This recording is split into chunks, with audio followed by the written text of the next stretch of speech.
Hai guys, balik lagi sama gue Febian dari Kepoin Tekno di seri Tech Now yang ke-44 untuk ngebahas 10 kabar Tekno yang sedang trending hari ini. Jadi mulai dari biaya komponen iPhone 12 yang sebenarnya nggak terlalu mahal ya. Kemudian ada Xiaomi yang baru ngerilis superstar baru guys, yang murah tapi specsnya ngeri, sampai bocoran HP 5G termurah dari Samsung.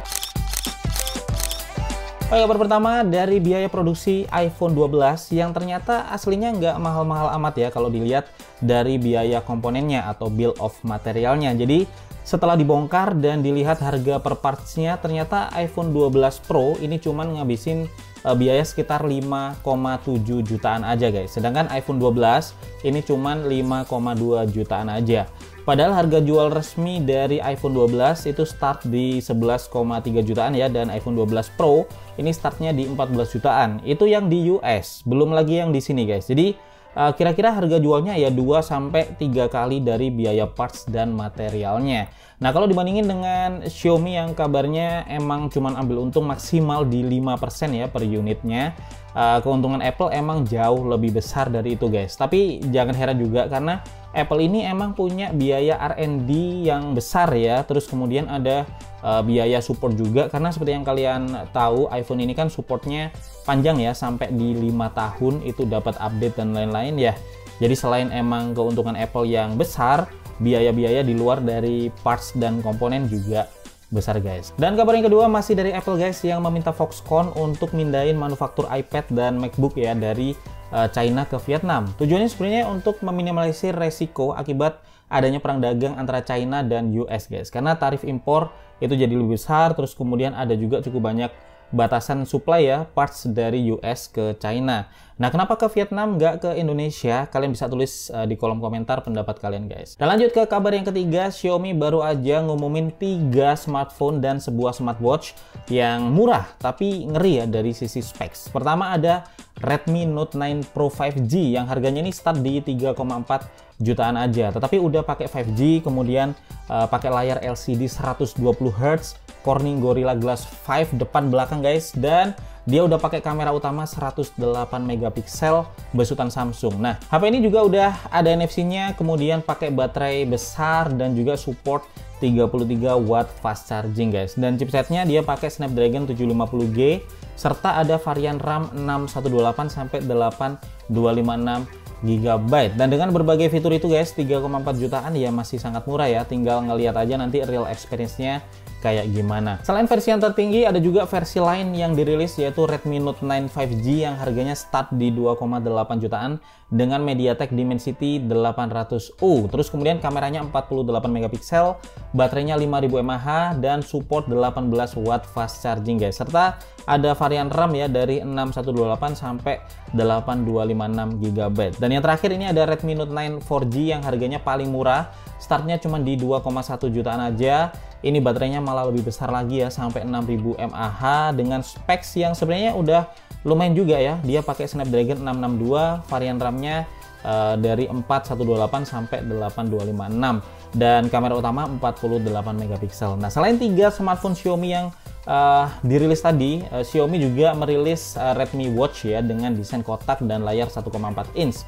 Ini udah tahan air 5 atmosfer dan baterainya diklaim ini kuat sampai seminggu guys. Harganya cuma 600 ribuan aja dan menarik banget nih, ditunggu untuk kehadirannya di Indonesia. Oke, lanjut ke kabar yang keempat guys. Ini datang dari Samsung ya, dimana meskipun dalam kondisi pandemi ternyata keuntungan mereka tuh naik drastis. Jadi profit share dari Samsung di kuartal ketiga tahun 2020 ini guys mencapai 32,6%. Ini naik 18,8% dibanding dengan periode yang sama di tahun sebelumnya.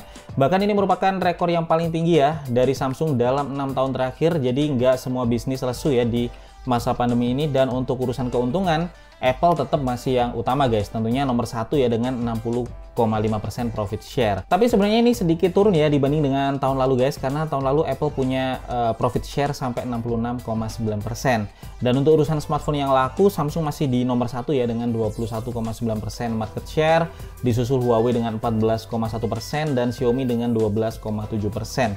Apple sendiri meskipun jadi brand yang paling untung secara shipment unit, ini ada di posisi yang keempat guys dengan 11,3%. 9% market share. Dan yang kabar kelima ini dari bocoran tablet serta laptop besutan Microsoft ya, yaitu Surface Pro 8 dan Surface Laptop 4 yang mulai bermunculan guys untuk bocorannya nih. Jadi kabarnya bakal ada 3 perangkat baru yang dirilis Microsoft di 2021, yaitu Surface Laptop 4, Surface Pro 8 dan Surface Pro 8 LTE. Kabarnya sih bakal ada varian Intel dan juga AMD, dimana versi AMD ini bakal di custom ya oleh Microsoft sendiri yang berbasis AMD Ryzen 4000 guys. Dan lanjut lagi ke kabar yang ke-6, tahun ini kayaknya nggak ada deh flagship dari Nokia, karena Nokia 93 PureView 5G yang direncanakan bakal jadi penerus Nokia 9 PureView ini bakal mundur guys. Jadi meskipun udah lama banget ya diproduksi dan belum selesai juga, Nokia 93 PureView 5G ini kabarnya bakal kembali dipending dan batal diperkenalkan tahun ini.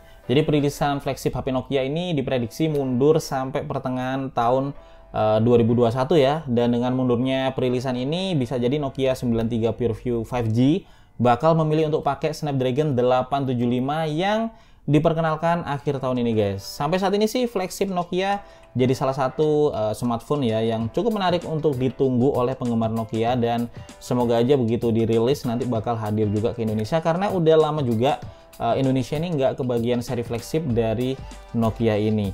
Tapi beda banget ya dengan Nokia, Motorola jalan terus nih guys dalam ngerilis smartphone 5G, dan Motorola India ini baru aja mengkonfirmasi bakal menghadirkan Moto G 5G akhir bulan ini guys. HP ini dilengkapi dengan Snapdragon 750G, 6GB RAM dan up to 128GB storage dengan layar 6,7 inch Full HD Plus dan baterai 5000 mAh.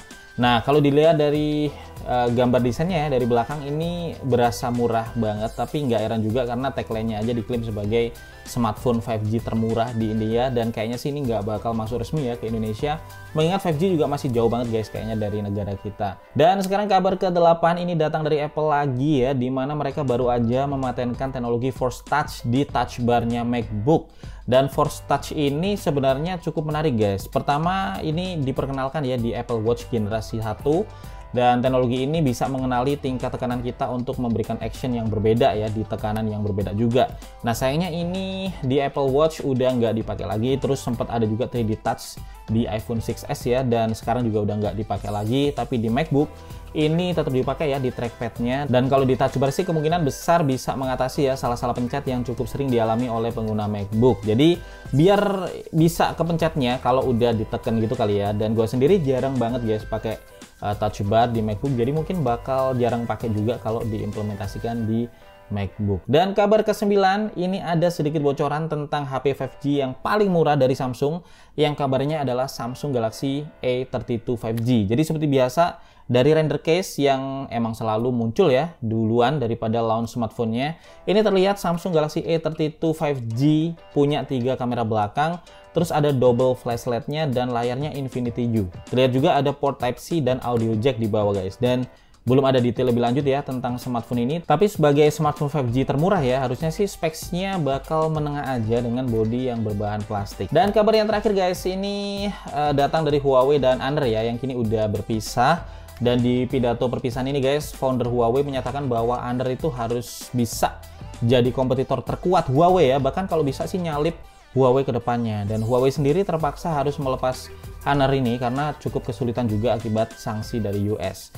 Nggak adanya Google Service ya di perangkat smartphone Huawei juga bikin penjualan globalnya turun, dan dikatakan ya, meskipun sebenarnya Huawei bisa bertahan mengatasi kesulitan ini, tetapi dia nggak mau membiarkan banyak karyawannya ikut jadi korban. Dan Honor sendiri sekarang dibeli oleh Shenzhen Sixin New Information Technology ya, dan berharap bisa lanjut terus nih guys untuk ikut bersaing dengan Huawei dan brand smartphone yang lainnya.